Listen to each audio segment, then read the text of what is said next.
안녕하세요. 35살 돌싱녀예요. 결혼 생활 3년 만에 이혼하고 이제 1년 됐지요. 추석을 보내다 보니 그때 일이 생각나 제 이야기 좀 해보려고요. 이혼을 결정하기까지 오랜 시간이 걸리진 않았습니다. 시댁 식구들은 물론이고 영원히 내 편이길 바랬던 남편마저 실은 상종 못할 인간이었다는 걸 깨닫게 되자 그때부턴 더는 한시도 같이 있을 수가 없었거든요.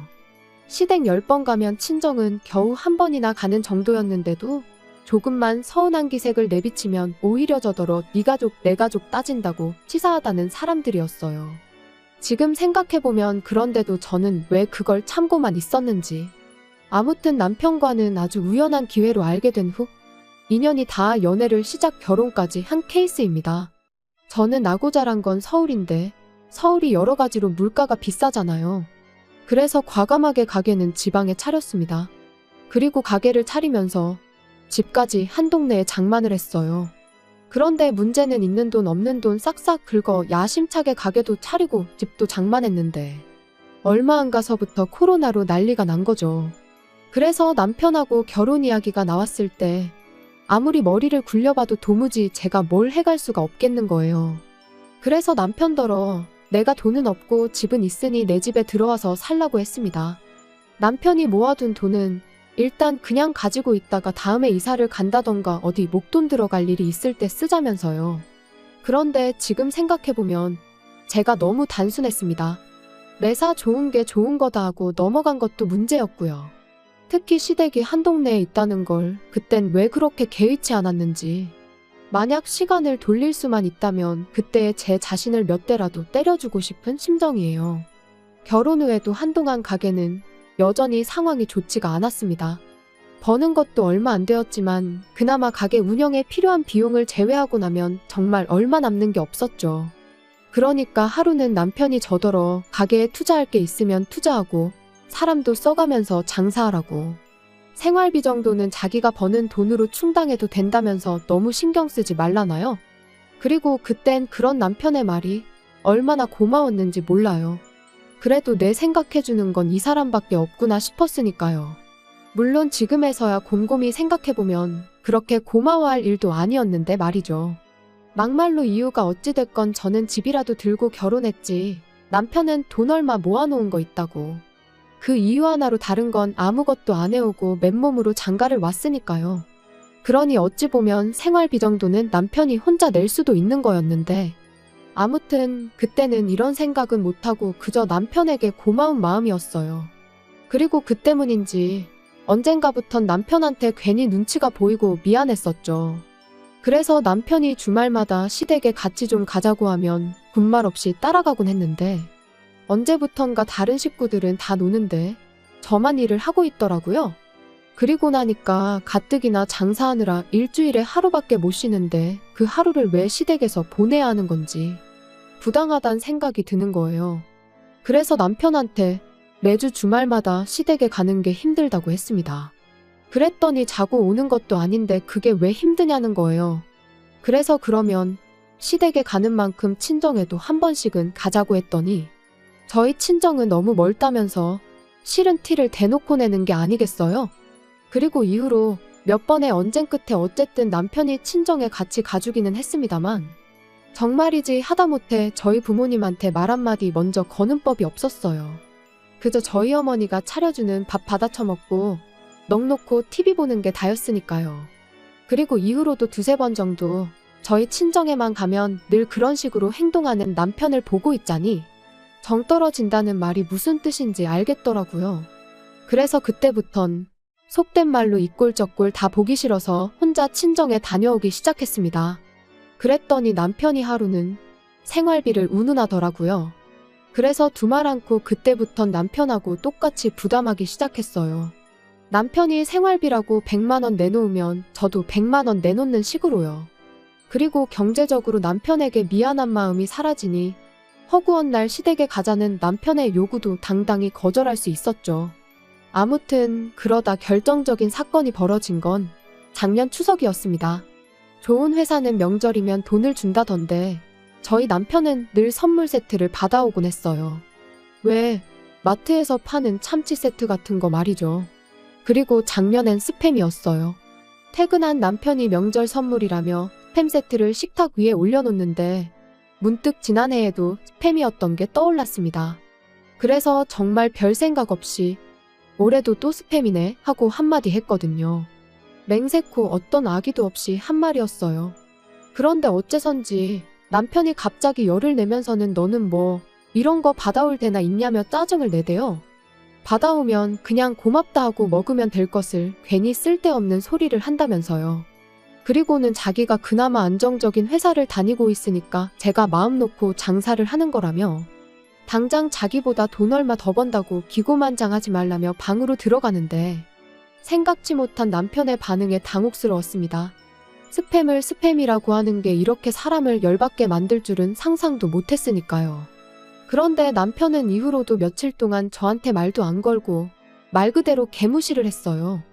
그리고 그런 남편을 보고 있자니 어찌나 기가 막히던지 아무리 생각해도 저는 제가 뭘 잘못한 건지 도무지 납득할 수가 없었습니다. 솔직히 까놓고 말해서 문제라면 남편 본인이 느낀 남들이 명절이라고 현금 보너스 받아올 때 자기는 스팸을 받았다는 자격지심이 문제였던 것 같은데 그게 제가 사과할 일은 아니라는 생각이었거든요. 그래서 저도 똑같이 남편을 없는 사람 취급하고 개무시를 했어요. 그랬더니 저희의 냉전은 결국 아무런 진전 없이 추석 연휴까지 이어졌지요. 추석 연휴가 시작되면서 화해는 아니더라도 어쨌든 괜찮은 척은 해야 하지 않을까 싶었습니다. 그래서 사과까지는 아니라도 남편이 먼저 물어보면 못 이긴 척 시댁도 가고 그럴 생각이었어요. 그런데 남편은 뭐가 그렇게 화가 난 건지 시댁마저 혼자 가대요. 게다가 그 와중에 회사에서 받아온 스팸 세트 챙겨가는 모습이란 그뿐만이 아니었습니다. 기껏 현관 밖을 나서면서 한다는 말이 통보하듯 나 먼저 엄마 집에 가 있는다 였는데 아무리 생각해도 자기 먼저 어머님 댁에 가 있을 테니 너도 곧 따라오란 뜻으로밖에 들리지가 않았죠. 그런데 그깟 스팸 소리 하나로 며칠 동안 절 개무시한 인간이 시댁까지 혼자 가서는 퍽이나 저에 대해 좋은 소리를 하겠어요? 분명히 다 자기 편이다 생각하고 저만 정신 나간 여편네로 만들어 놓을 게 뻔했죠. 그런데 그런 자리에 제가 미쳤다고 뭐하러 가나요? 그래서 결국 시댁에 안 가고 저도 친정에 갔어요. 그랬더니 12시쯤 되자 남편한테 전화가 오대요. 어머니 아버지 식사하셔야 되는데 안 오고 뭐하냐며 작은 목소리로 속삭이듯 화를 내면서 말이죠. 어이가 없어서 설거지 해줄 사람 없다고 식사 못하는 건 아니지 않냐. 나는 지금 친정이니까 나 빼고 식사하시라 말하고 전화를 끊었습니다. 그리고 모처럼 정말 연휴다운 연휴를 보내고 집에 돌아왔지요. 집으로 돌아오고 바로 다음 날부터 다시 가게를 열었어요. 그리고 그날 저녁 거의 열흘 만에 남편에게 제가 말을 걸었네요. 화해하잔 건 아니었고 속 좀 긁어놓으려고요. 명절이 지나니까 단골로 자주 오는 손님분들이 명절 선물이라며 남편이 받아온 것 같은 선물 세트를 이것저것 가져다주기 시작했습니다. 제 생각이 나서 사셨다는 분들도 계시고 안 먹는 건데 혹은 똑같은 게 너무 많이 들어와서 처치곤란인 상황이라 주신다는 분들도 계셨지만 이유가 뭐 중요한가요?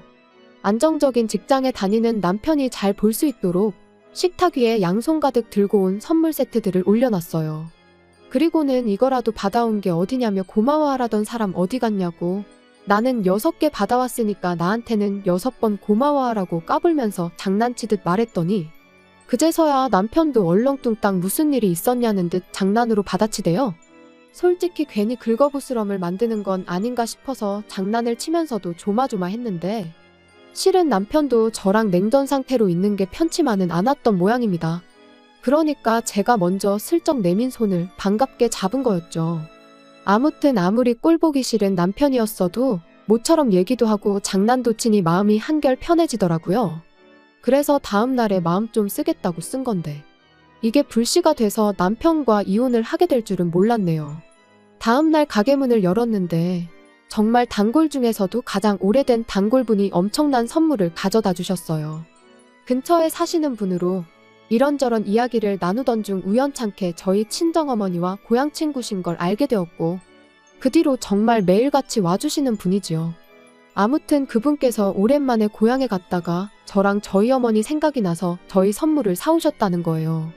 그리고 그 선물은 한 세트에 좋기 30만 원은 넘겠다 싶은 고급 한우 세트였습니다. 주시면서 하시는 말씀이 하나는 저희 부부 구워 먹고 하나는 친정 부모님 가져다 드리라고요. 생각지도 못한 선물에 기분이 엄청 좋았습니다. 하지만 한편으론 딱 2개밖에 없으니까 시댁이 신경 쓰이긴 하대요. 가뜩이나 부부싸움 때문에 명절에 찾아뵙지 못한 것도 찝찝한 상황이었으니까요. 그래서 괜한 죄책감을 가져야 할 바엔 친정에 하나 시댁에 하나 이렇게 드리는 게 낫겠다는 결론을 내렸어요. 저희야 아무 때고 사 먹으면 되니까 문제 없겠다 싶었습니다. 고기는 신선한 게 제일이잖아요. 저는 일요일에도 가게 문을 열어야 했다 보니 하루라도 빨리 드려야겠다 싶어서 남편한테 부탁을 좀 했습니다. 지금 바로 출발해서 친정에 하나, 시댁에 하나 드리고 오라고요. 그리고는 원래는 친정어머니 고향 친구분이 사다 주신 거라 우리 집 거랑 친정 거 이렇게 2개인데 우리 몫을 시부모님 드리는 거라고 생색도 한번 냈지요. 그리고 얼마나 지났을까.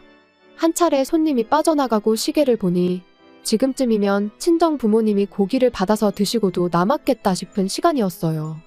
그래서 친정에 잘 받으셨냐고 전화를 했는데 어째서인지 친정어머니는 뭐 이런 걸 남편까지 부려먹어가며 보내느냐고 싫은 소리를 하시는 거예요. 신선할 때 빨리 구워 드시라고 남편한테 부탁한 거지 내가 괜히 왜 그랬겠냐니까. 친정어머니께선 의아하다는 듯 요즘 통조림은 신선한 통조림도 나오냐는데 그리고 그제서야 알게 된 건 남편이 한우 세트가 아닌 스팸 세트를 주고 갔다는 사실이었습니다.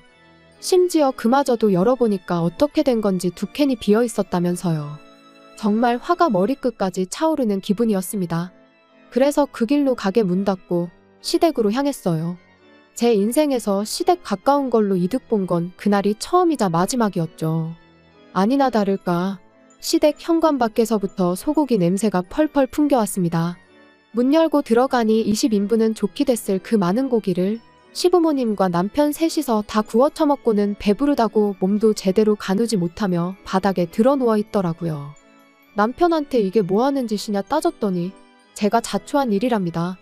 세상 어느 며느리가 명절에 시댁을 안 가냐면서 시댁 무시하면 어떻게 되는지 자기가 저한테 참교육 해준 거라나요? 그리고는 뚫린 입이라고 덧붙이길 그래도 자기라도 되니까 팸이라도 가져다 드린 거라며. 고기도 먹어본 사람이 먹는 거지 장인 장모님이 한우를 언제 드셔보시기라도 했겠냐고. 그건 한우에 대한 예의가 아니라는데 저 인간이 지가 지금 뭔 소리를 하는 건지 알고 짓거리는 건가 도대체 뭘 잘못 처먹었나 싶었어요. 게다가 자식이 말도 안 되는 개소리를 쏟아내는데 시부모님은 민망해 하시긴커녕 뭐가 그렇게 재밌는지 킥킥대면서 같이 웃고 계실 뿐이었지요. 그때 깨달았죠. 내가 인간도 못 되는 사람들하고 가정을 이루고 살고 있었구나 하는 사실을요. 고기 20인분 맛있게 드셨냐고. 이게 내가 아내로서 며느리로서 드리는 마지막 식사라고 생각하시라고만 간단히 말하고 시댁을 나왔습니다. 그랬더니 그제서야 분위기가 심각해진 걸 깨달았는지 남편이 집 밖으로 뛰쳐나와 장난친 건데 왜 그러냐며 절 잡대요.